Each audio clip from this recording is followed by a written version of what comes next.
레위기 23장 33절 40에서 44절 기록하겠습니다.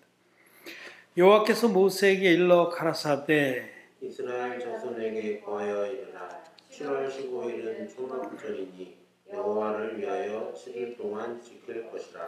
첫날에는 성회가 있을지니 너희는 아무 노동도 하지 말지며 7일 동안에 너희는 화제를 여호와께 드릴 것이요 제8일에도 너희에게 성회가 될 것이며 화제를 여호와께 드릴지니 이는 거룩한 대회라. 너희는 아무 노동도 하지 말지니라. 이것들은 여호와의 절기라. 너희는 공포하여 성회를 삼고 번제와 소제와 희생과 전제를 각각 그날에 여호와께 화제로 드릴지니 이는 여호와의 안식일 외에 너희의 헌물 외에 너희의 모든 소원 예물 외에 너희의 모든 낙헌 예물 외에 너희가 여호와께 드리는 것이니라. 너희가 토지 소산 거두기를 마치거든 7월 15일부터 7일 동안 여호와의 절기를 지키되 첫날에도 안식하고 제8일에도 안식할 것이요. 첫날에는 너희가 아름다운 나무실과와 종려가지와 무성한 가지와 신의 버들을 취하여 너희 하나님 여호와 앞에서 7일 동안 즐거워할 것이라. 너희는 매년에 7일 동안 여호와께 이 절기를 지킬지니 너희 대대로의 영원한 규례라. 너희는 7월에 이를 지킬지니라. 너희는 7일 동안 초막에 거하되 이스라엘에서 난 자는 다 초막에 거할지니 이는 내가 이스라엘 자손을 애굽 땅에서 인도하여 내던 때에 초막에 거하게 한 줄을 너희 대대로 알게 함이니라. 나는 너희 하나님 여호와니라. 모세가 여호와의 절기를 이스라엘 자손에게 공포하였더라. 아멘. 예, 우리 성도 여러분 안녕하십니까? 패천 여러분도 반갑습니다. 오늘은 레위기 영해, 레위기의 영적인 해석을 하는 날입니다. 레위기 말씀 중에서도 오늘은 이제 지금 3주 동안 이스라엘 백성들의 3대 명절, 절기에 관해서 말씀을 나누고 있습니다. 이스라엘 백성들은 6월절과 또 초실절과 이렇게 오늘 읽은 수장절 또는 초막절이라고 하는 이 세 명절을 모여서 하나님 앞에 모여서 아주 거룩하게 또 성대하게 또 기쁨으로 이렇게 지냈습니다. 그 중에 오늘은 이제 수장절이라고도 하고 초막절이라고 하는 이 세 번째 명절에 관해서 말씀을 드리겠습니다. 수장이라는 것은 거두어서 저장했다 이런 뜻이죠. 또 초막이라는 것은 그 나뭇잎, 풀초자, 풀로 집을 지어서 초막을 지어서 거기서 지냈다 이런 뜻입니다. 하나님께서 이스라엘 백성들에게 이 수장절을 초막절을 지키도록 명령을 하셨는데 초막절은 이스라엘 달력으로 7월 15일부터 지내는 겁니다. 이스라엘 백성들은 7월 달이 절기의 달입니다. 7월에 대개 농사를 다 추수를 끝내고 약간 한가할 때 하나님께 감사도 드리고 또 하나님의 뜻을 마음에 다시 새기기 위해서 하나님께서는 7월 달을 절기의 달로 정하셨어요. 그래서 7월 1일은 나팔절이라고 해서 7월 제7월이라고 이게 이제 우리가 지금 쓰고 있는 줄라이가 아니라 이스라엘 달력의 7번째 달 이런 뜻입니다. 이스라엘 백성들은 애굽에서 하나님께서 끌어내 주신 그 첫째 달을 아비월이라고 해서 그걸 첫째 달 제1월이라고 하고 그때부터 쉬어서 7번째 달 제7월 1일은 제7월 초하루는 나팔절이라고 나팔을 크게 불려서 불어서 백성들이 다 모여서 그날도 하나님께 예배를 드리고 절기를 지켰죠. 그리고 중요한 건 7월 10일 그것도 제7월 제10일이라고 그래야 맞습니다. 지금 우리가 쓰는 달력에 줄라이 10th가 아니라 제7월 제10일 이렇게. 그날이 대속죄일입니다. 이 대속죄일도 여기 기록되어 있는데 레위기 23장에 이 부분은 제가 전에 레위기 중간에 레위기 16장 17장이 대속죄일에 관한 말씀이어서 그때 자세히 말씀을 드렸습니다. 그 페북의 레위기 읽기 그룹에 가면 제가 시리즈로 지금 쭉 레위기 영해를 해놓은 것들을 읽을 수가 있습니다. 대속죄일의 그 규례도 굉장히 중요하죠. 그래서 여기 사실은 이 3대 명절이 기록되어 있는 중에 이 대속죄일이 기록되어 있어요. 여기 간략하게 기록되어 있지만 16장, 17장, 레위기 16, 17장에는 아주 소상히 기록되어 있고 대속죄일의 그 제사는 예수님께서 드려주신 한 영원한 제사의 그림자입니다. 그래서 히브리서 11장, 10장의 말씀은 이 대속죄일의 제사로야 풀어지고 또 정확히 이해가 되는 거죠. 그래서 그 부분은 이미 이제 다뤘기 때문에 더 보시기 원한 분은 페이스북에 레위기 읽기 그룹에 가셔서 검색을 하시면 제가 레위기 영해 몇 번인지 하여튼 그렇게 올려놓은 게 있습니다. 보시기 바라고. 자, 오늘은 이제 수장절에 대해서 말씀을 드리겠습니다. 이 구약의 3대 명절은 하나님의 자녀들 또는 그냥 더 포괄적으로 해서 하나님께서 우리 인생들을 향한 섭리가 이 세 명절에 다 들어있다라고 말씀을 드리고 있어요.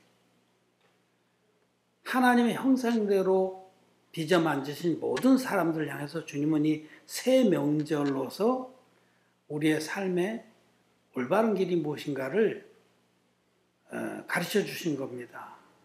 이 세 명절 안에 다 함축되어 있어요. 그러니까 이 하나님께서 정해 주신 이 유월절과 또 초실절과 이 초막절, 이 세 명절 안에 우리 인생들을 향한 하나님의 뜻이 다 게시되어 있다라는 겁니다. 첫째로 제가 그 2주간에 걸쳐서 지금 앞서 한 유월절은 이건 구원의 역사에 대해서 말씀하시는 거예요. 유월절. 유월절은 죄와 사망의 종로로서라든 사단 마귀의 그 올무에 걸려서 허덕거리고 노예살이하던 우리들을 하나님께서 전능하신 능력으로 그 노예 생활에서 풀어내 주셨다. 사망에서 생명으로 옮겨준 역사, 이 구원의 역사에 대해서 말씀하는 겁니다. 유월절 어린 양이 우리에게 가져온 구속의 역사. 어린 양의 살을 먹고 어린 양의 피를 바른 자들마다 다 해방의 기쁨을 받는 겁니다. 많은 사람들이 그 어린 양의 내 살을 먹고 내 피를 마시는 자는 영생을 얻는 이 말씀을 요한복음 6장에 기록한 이 말씀을 이거를 정확히 알지 못해서 그냥 피만 마시는데 여러분 피만 마셔서는 절대로 죄사 못 받습니다. 기독 죄인으로 남아있는 겁니다. 내 살을 먹고 내 피를 마셔야 됩니다. 그 살이라는 것이 무엇인지에 대해서 제가 6월절 규례에서 말씀을 드린 거예요. 이제 광야에 나와서 그들이 이제 광야길을 가는 동안에 해당되는 것이 바로 초실절입니다. 이제 거듭난 자들이 6월절의 역사를 맛본 자들이 즉 그 의인된 자들이 그 의인으로서 거듭난 이후의 삶은 무엇을 위한 삶이냐? 열매를 거둬서 하나님께 드리는 삶이다. 초실 첫 번째 열매를 거둬서 하나님께 드렸잖아요. 구원의 열매를 먼저 구원받은 우리들은 이 땅에서 존재하는 존재 이유가 다른 영혼들을 우리와 똑같이 유월절의 역사를 맛보도록 해주는 겁니다. 그래서 그들이 예수 그리스도의 진리의 복음을 듣고 믿어서 죄의 사함을 받고 흰눈같이 거룩한 의인이 돼서 하나님 자녀가 되게 하는 그게 바로 초실절이에요. 그런데 이제 구원받은 자들이 이 땅에 살아가는 동안 무엇을 위해서 살 거냐에 관한 그 계시의 말씀이 바로 초실절입니다. 그런데 이제 오늘 이 말씀은 그래서 두 번째는 그 초실절은 첫 번째 유월절이 믿음의 역사에 관한 말씀이라면 두 번째 이 초실절은 사랑의 수고에 관한 말씀이잖아요. 사랑이라고 할 때 그냥 육신적인 사랑이 아니라 진리의 사랑이라고 성경은 말합니다.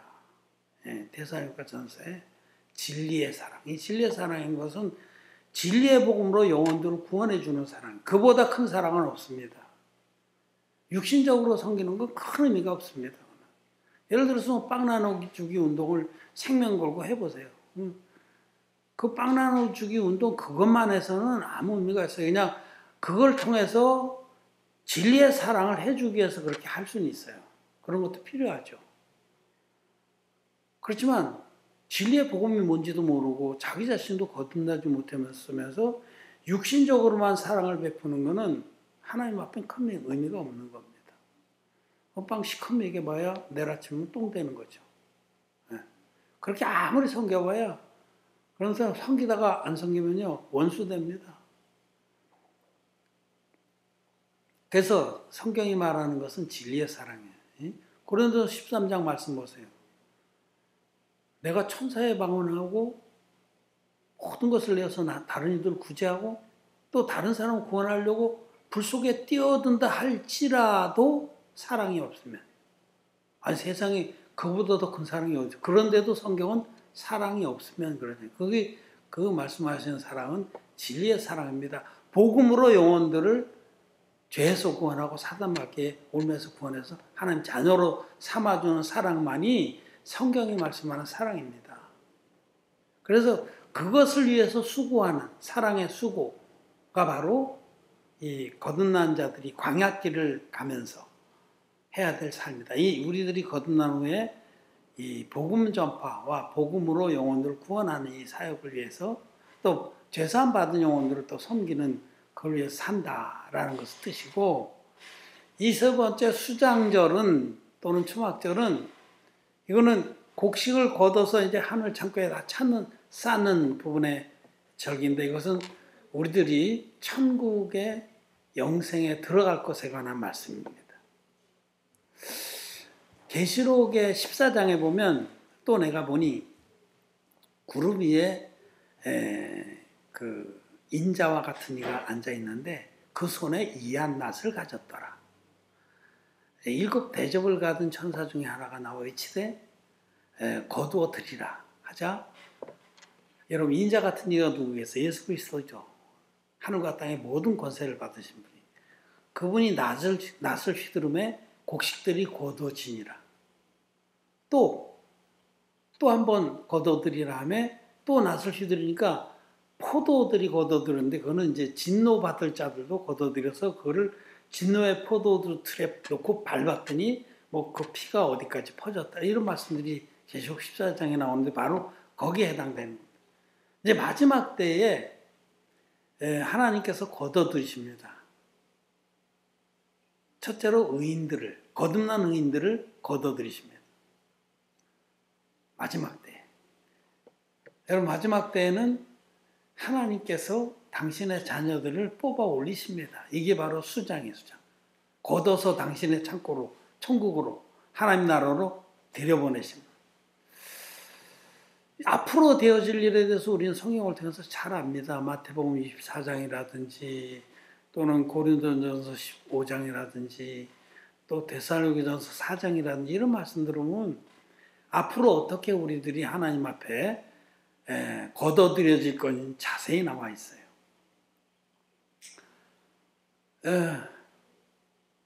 마태복음 24장, 25장에 이런 부분의 말씀들이 이제 마지막 때에 되어질 일들이 자세히 있죠.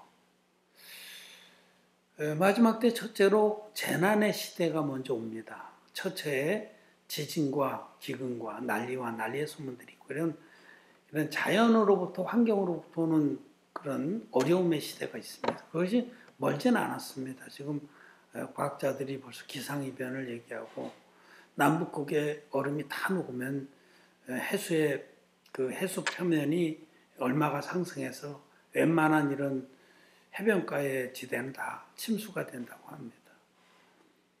대부분의 문명들은 해안가에 형성되어 있는데 남불에 차는 거죠. 제가 미국에서 사역할 때 저는 이제 그 맨해튼에 자주 가서 일도 하고 맨해튼에 그때 그 월드 트레이드 센터 WTC 그 쌍둥이 빌딩이 무너지기 전이에요. 그 9/11 사태 나기 전에 그 맨해튼 그 뉴욕의 그 중심인 맨해튼이 거기가 아주 안반 지역입니다. 이렇게 길게 이렇게 돼 있는데 완전 바위 덩어리예요. 거기 집들을 아주 견고하게 졌는데 거기 과학자들은 남북 극의 모든 그 물이 다 녹으면 만년설이 녹으면 그 맨해튼 완전히 물에 잠긴다고 합니다. 세계의 중심지가 물에 잠기는 거죠. 그거는 과학적으로 이제 입증이 된 거니까 그런 재난들이 막 덮쳐오르면은 재난이 덮쳐와서 이제 그쯤 되면은 먹을 거 없습니다. 여러분 세계의 식량 예비율이 약 0.6%밖에 안 돼요. 이게 무슨 얘기냐면요.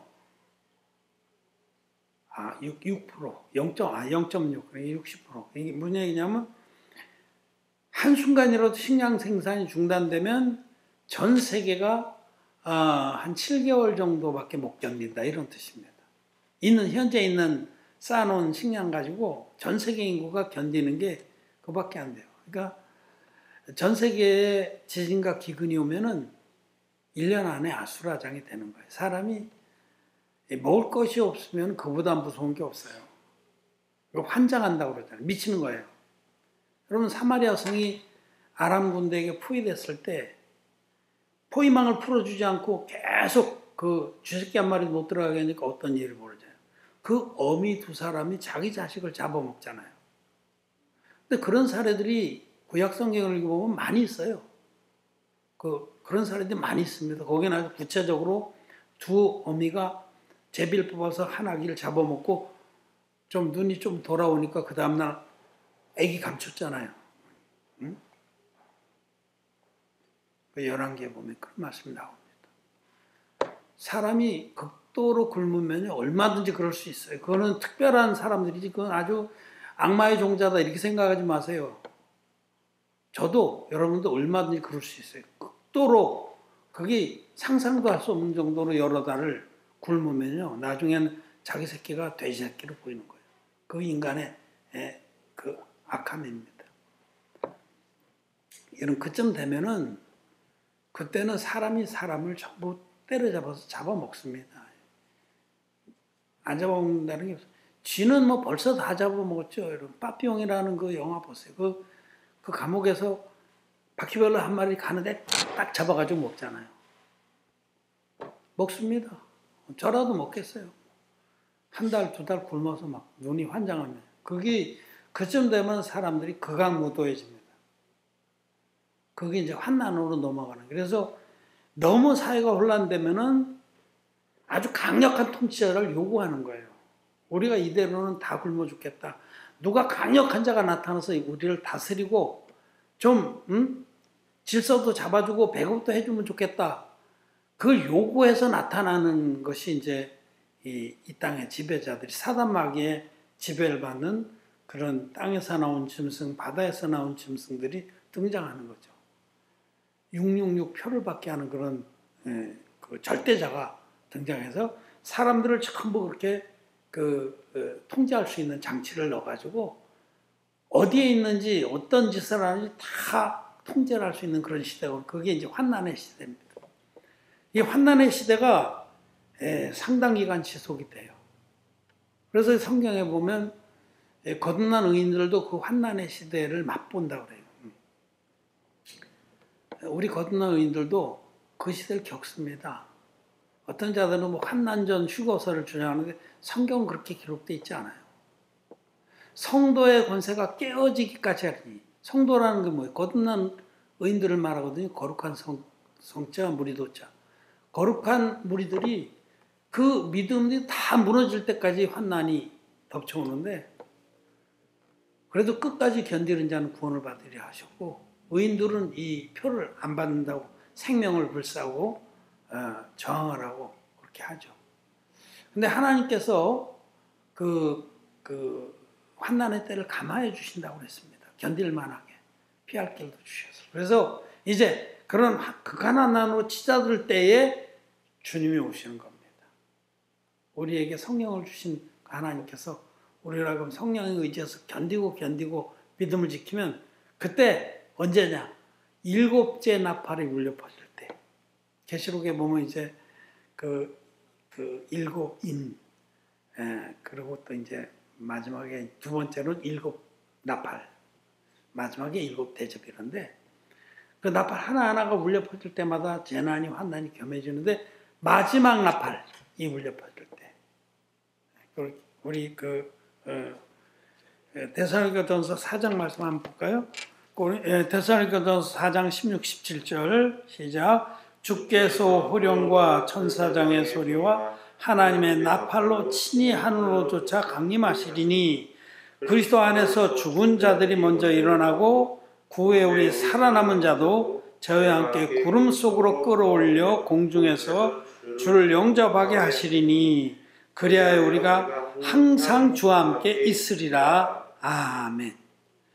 주께서 예수님께서 호령과 천사장의 소리와 하나님의 나팔로, 여기 나팔 나왔죠?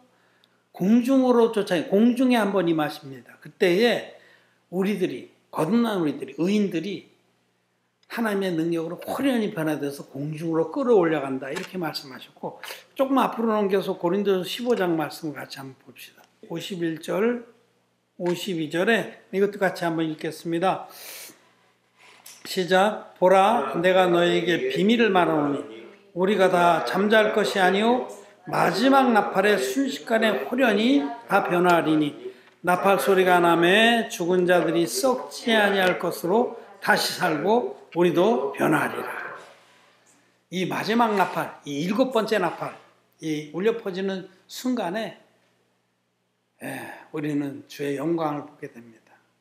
주님께서 천군 천사와 함께 공중으로 쫓아 임할, 공중에 한번 임하십니다. 1차. 정말 감당할 수 없는 영광 가운데 짜잔하고 공중에 광채를 띠시고 예수님께서 그 많은 천군 천사와 함께 영광으로 공중에 쫙 임하시면서 그때 천사장이 7번째 나팔을 붑니다. 그 나팔 소리가 전 세계적으로 울려 퍼지죠. 하나님은 전능하셔서 아이고 여기 나타나시면 반대편 브라질에는 언제 나타나시냐 걱정하지 마세요. 하나님 전능하십니다. 동시에 짜잔 하고 나팔이 울려 퍼질 때 그때에 주 안에서 자는 자들이 먼저 일어나고 그러니까 거듭나서 죄사함 받고 먼저 돌아가신 분들이 먼저 일어납니다. 그분들이 호련히 티끌 가운데서 영의 몸을 입고서 일어나는 거예요. 그래서 올라가요. 쭉 빨아 올라가고 그 다음에 죄사함 받은 우리 의인들 진리의 복음으로 마음의 모든 죄가 흰눈같이 씻어진 우리들 우리 주님이 우리에게 주신 물과 피와 성령의 증거를 다 가지고 있는 온전한 복음을 믿고 있는 자들은 마음의 흰눈 같은 의인 돼서 성령의 보호와 인도하심으로 견디다가 천사장의 나팔 소리와 함께 우리도 호련히 변화돼요. 호련히 갑자기 변화가 되는 거예요. 전능하신 능력. 그래서 우리도 끌어올려가는 거예요. 이게 바로 휴거입니다. 휴거. 랩처. 끌어올려가. 이제 그러면 하나님의 백성들은 죽은 자들이나 산 자들이나 다 변화시켜서 끌어올려가고 이 땅에는 괴뢰군만 남은 거예요. 원산 함흥 철수작전 때 아군을 또 미군과 우리 백성들을 배로 치러서 다 빼낸 다음에 원산만 앞에 있던 그 군함들이 전함들이 막 무차별 폭격을 가하듯이 그 다음에 7대접의 진노가 이 땅에 부어지는 겁니다. 당신의 백성은 이제 다 끌어올렸어. 이 땅에는 이제 지독스럽게 말도 안 듣고 진리의 복음 이거라고 하는데 끝까지 십자가에 피만 믿어서 마음에 죄가 있는 기독교인들도 그대로 남아 있습니다. 여러분 마태복음 25장에 보면 5 처녀와 5 처녀 슬기로운 5 처녀와 미련한 5 처녀. 미련한 5 처녀도 예수님 믿었습니다. 주여 주여 우리에게 열어주셔서. 공중혼인잔치에 못 들어갔다는 말씀을 하는 겁니다. 기름을 가진 자들, 진리의 복음 믿어서 거듭나서 성령이 있는 자들만 공중혼인잔치에 들어가는 겁니다. 참 안타깝죠. 제발 좀 말씀대로 된 성경, 말씀대로 된 복음을 믿고 거듭나서 주님께서 오실 때 화려히 변화된 역사를 맞기를 바랍니다. 그래서 이제 수장이 되는 거예요. 하늘 창고로 다 올라가. 그래서 거기 우리 잔치하는 동안에 7 대접의 진노가 부어지고 이 땅을 하늘 같다. 이 땅입니다. 이대로 막 초토화된 것을 하나님 새롭게 해서 천년 왕국을 여기 펼치십니다. 그때 공중에서 주님과 함께 우리가 이 땅에 내려옵니다. 지상재림, 공중재림 다음에 지상재림. 내려와서 천년 동안 왕으로 사는 겁니다. 이 기간 동안이 바로 그 광야 생활 동안에 얼마나 충성스럽게 그 복음을 섬겼느냐에 대한 보상 기간입니다. 보상도 있어요. 그게 공평한 거죠. 죄산 받고 나서 정말 마음을 다해서 복음 섬긴 자들과 그렇지 않은 자들은 차이가 있는 겁니다. 그때 10골 다스리는 권세, 5골 다스리는 권세, 1골도 못 받은 자들, 불 가운데 구원받은 자와 같은 자들, 여기저기 그냥 다른 왕들, 분봉왕들한테 가서 빌어먹고 사는, 그래도 그 구원은 구원이죠. 불 가운데서 얻은 구원. 그게 보상기관이 있고 나서 천년이 차고 나서 이제 하나님께서 최후의 심판을 하십니다. 포도주를 걷어서 밟아버리시듯이 그때 둘째 부활에 참여한 자들은 둘째 부활, 그게 2번째 부활이에요. 첫 번째 걷어들인데 해당이 안 돼요.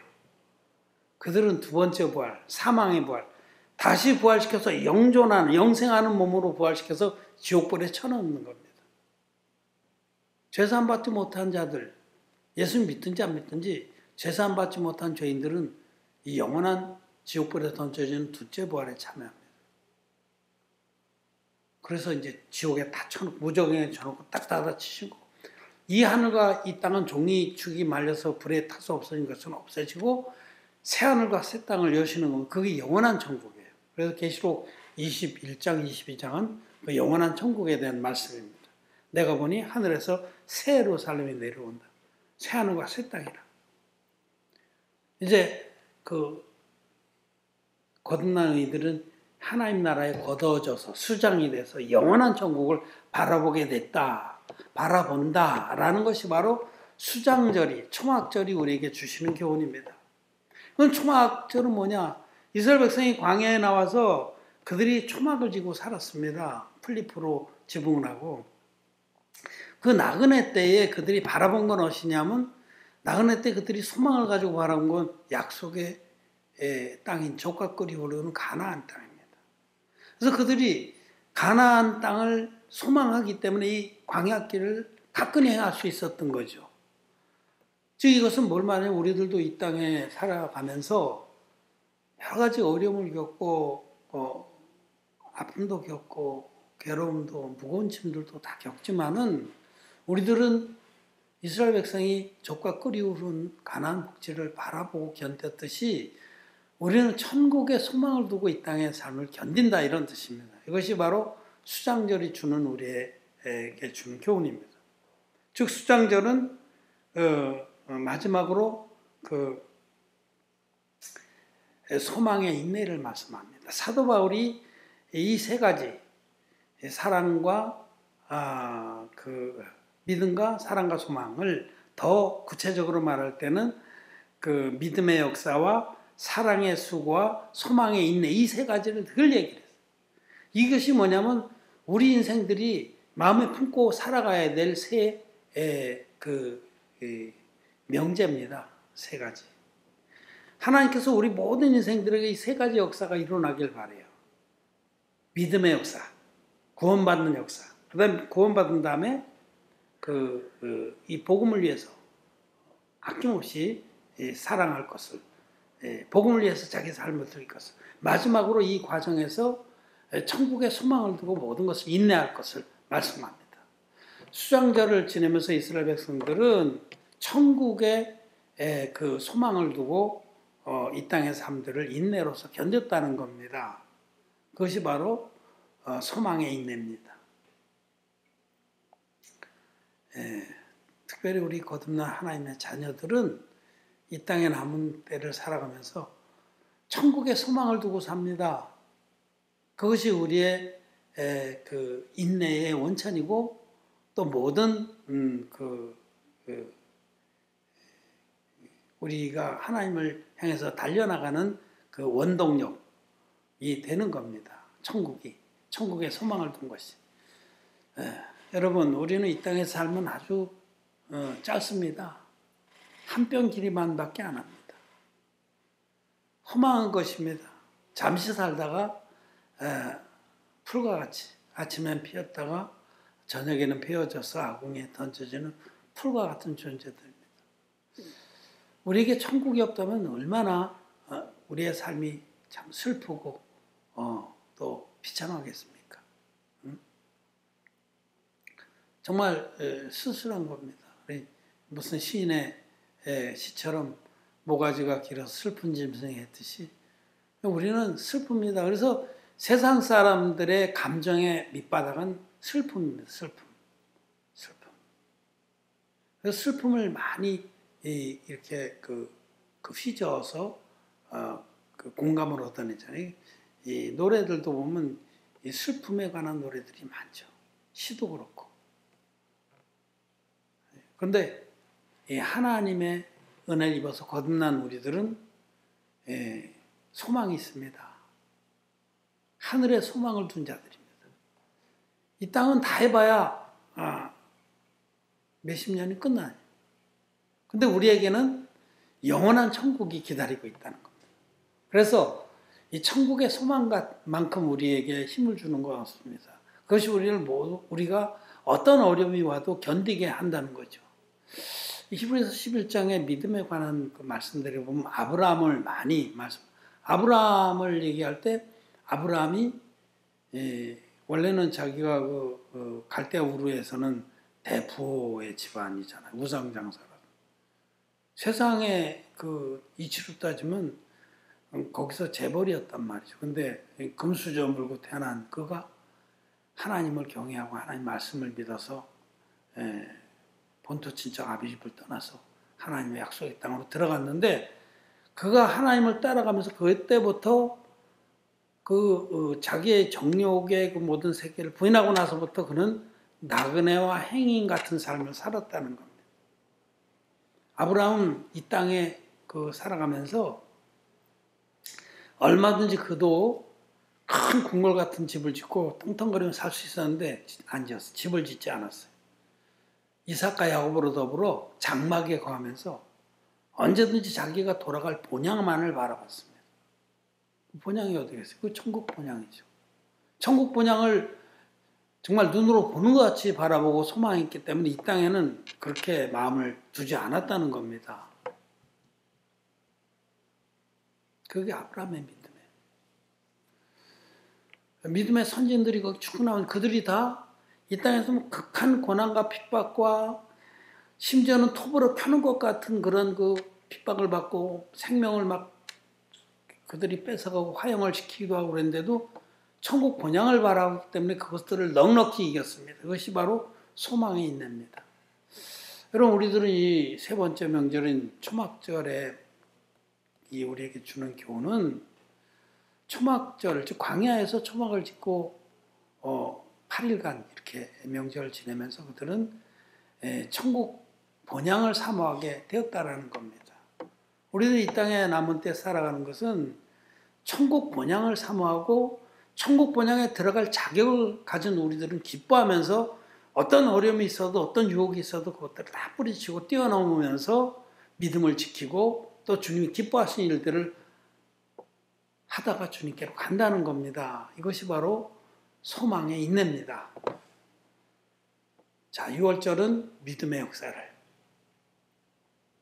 초실절은 사랑의 수고를, 또 이 초막절은 소망의 인내를 우리에게 말씀하는 것. 이 세 가지 명제들이 바로 하나님이 우리를 향하신 하나님의 뜻이다. 이 세 명절 안에 우리가 모든 사람들이 살아갈 길이 명시되어 있습니다. 특별히 우리 거듭난 우리들은 이미 6월절의 역사를 맛봤죠. 이제 남은 동안에 우리는 이제 두 가지. 많은 열매를 거둬서 하나님께 기쁨으로 드리는 것과 또 그런 가운데 어떠한 고난이 있어도 어떠한 무거운 짐이 있어도 기쁨으로 이것을 감당하면서 내게 능력 주신 자 안에서 내가 모든 것을 할 수 있느니라 하는 믿음으로 존귀에 처할 줄도 알고 비천에 처할 줄도 알고 일체의 배고픔이나 헐벗음이나 이런 것들도 능히 일체의 소망의 인내로서 뛰어넘었던 사도 바울처럼 일체의 비결을 배웠노라 하듯이 우리는 천국 도성을 바라보고 하는 나그네들이라는 것을 잊지 마시길 바랍니다. 말씀 한 절만 읽고 마치겠습니다. 베드로 전서 조금 넘겨서 히브리서 야고서 베드로 전서 2장 11절 베드로 전서 2장 11절 같이 한번 읽고 마치겠습니다. 베드로 전서 2장 11절 같이 읽겠습니다. 시작. 사랑하는 자들아 나그네와 행 같은 너희를 권하노니 영혼을 거스려 쌓는 육체의 정욕을 제어하라. 아멘. 여기 나그네와 행인 같은 너희를 권하. 여러분 우리는 이 땅에서 우리가 나그네와 행인 것을 기억하는 것이 바로 초막절의 교훈입니다. 우리 나그네와 여기서 여행을 많이 한 친구가 있어요. 내가 존 F 케네디 공항에 그 슈퍼바이저로 있는 친구인데 그 친구는 이제 여행할 때 보면 상당 기간 여행하는데 조그만 가방에 팬티 2장, 칫솔, 치약 요거 거기 다예요. 한 장, 텐트 한 장 입는 거 입었던 거 빨아서 널어놓고 새 거 입고 어디 숙소에 가든지 여행을 많이 하면 많이 할수록 짐이 줄어들어요. 여러분 나그네가 뭔 짐이 그렇게 많겠어요? 짐이 많으면 나그네 삶은 못 삽니다. 거기 붙들어 매죠. 붙잡혀 매는 거. 즉 자기 욕망을 위해서 너무 많이 갖지 마시고 정말 복음을 섬기는데 홀가분한 차림으로 언제든지 주님께서 장화로 옮겨라면 옮길 수 있게 하는 것이 나그네와 행인 같은 삶입니다. 나그네와 행인 같은 너희를 권하니 영혼을 거스려 싸우는 육체의 정욕을 영혼이 이 6월절과 초실절과 초막절의 삶을 살려고 할 때 육체의 정욕은 계속해서 이것을 거슬립니다. 아이 그러지 말어. 좀 여기서 쉬었다가 여기다 집 져. 육신의 집을 말하는 게 아니에요. 자기 마음이 어디에 이 땅의 곳에 쏟아지는 것을 의미하는 거죠. 이런 것을 제어해야 됩니다. 육신의 정욕을 제어하고 영을 쫓아서 살 것을 나그네와 행위 같은 우리에게 말씀을 하십니다. 오늘 초막절의 교훈을 통해서 저와 여러분들이 이 새 명절을 정말 마음에 품고 지내는 하나님 자녀들이 되기를 바랍니다. 말씀 마쳤습니다.